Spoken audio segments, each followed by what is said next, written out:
This is my chicken soup.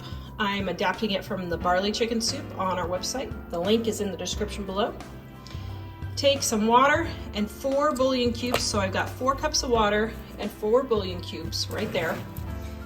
Then I'm going to take my 1 chicken breast and just put it in the water and let it simmer until the chicken breast is nice and tender, probably about 15 to 20 minutes. I do it this way instead of cutting it up into pieces at first because that way I'm not getting a cutting board dirty and a knife dirty. I can just shred it with 2 forks as soon as it's done cooking. Let's say you have 1 chicken breast left over and you want to feed the whole family.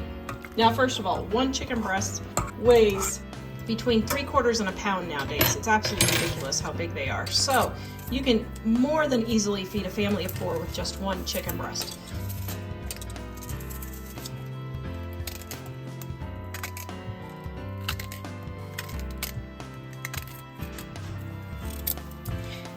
Bring this back to a boil. Get my carrots cooked, add my rice, warm it through, and we're done. I pre-cook my rice for the week, and then as I need it for meals, I just use it. If you're low carb, just leave the rice out. I'm gonna add my seasoned salt, and I'll test it here in just a second. Oh, yum.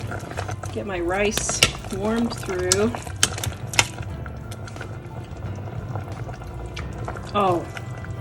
Oh my goodness, that is so good. Oh, yum.